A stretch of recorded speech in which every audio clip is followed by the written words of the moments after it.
Attention Hub Emergency Department, please prepare for 2 trauma alerts and a trauma transport. It is a 17-year-old female, unrestrained front seat passenger, ejected from the vehicle with severe head trauma. E2H is on board and vital signs are unstable at this time. ETA is 5 minutes. The second trauma alert is coming in by ground. It is an 18-year-old male, unrestrained rear seat passenger. He was non-ambulatory at the scene with a deformity to his back, unable to move bilateral lower extremities at this time. E2H on board, vital signs stable, ETA 10 minutes. The trauma transport is coming in by ground. It is an 18-year-old female, unrestrained rear seat passenger, ambulatory at the scene with head trauma. ETOH on board, vital signs are stable at this time, ETA 10 minutes.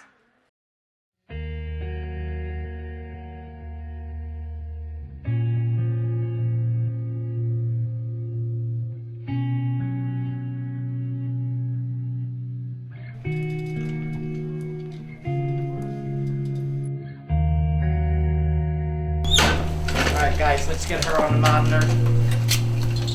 Airway intact there, guys? Airway? Sarah, open your mouth.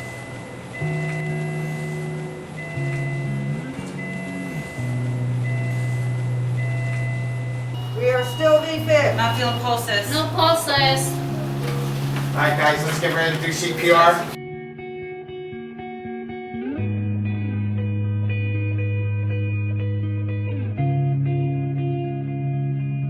Alright. Let's get him uncovered. Let's get him on the What's your monitor. name? Steve. Airways intact.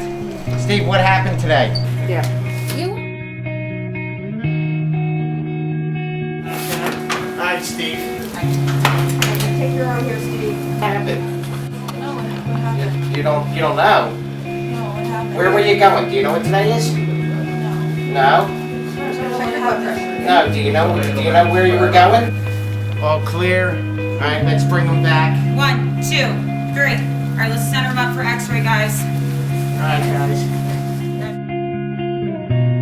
Jeff was driving? Okay. So where were you going?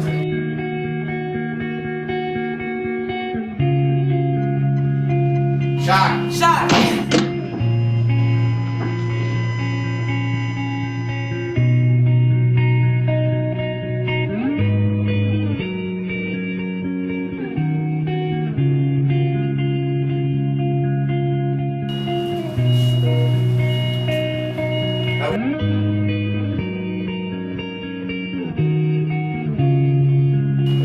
Clear, everyone clear?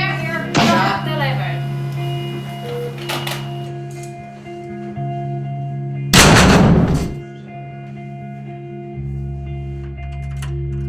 Steve, I'll see you when you get back.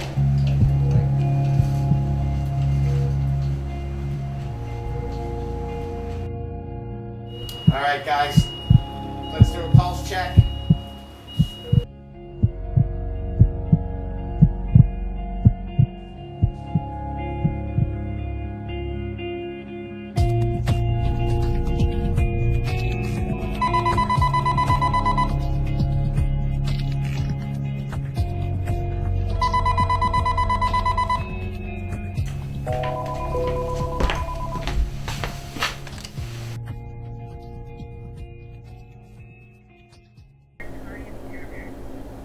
Yes, this is Tara's father. How can I help you? Who is this? Yes, this is Kristen's dad.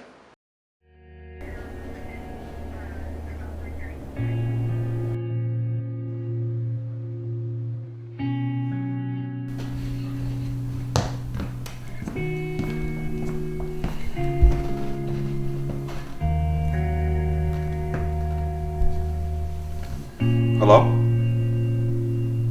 Yo, what's up? Yeah, I saw her last night. Why? She's what? Hello. This is Zach's dad. I'm gonna pick up your phone. Hey, it's me. I'm sorry for last night, and I just got a phone call saying that you were in an accident or something, and it's kind of freaking me out because I haven't heard from you all day, and I'm calling you and you're not picking up your phone, so it's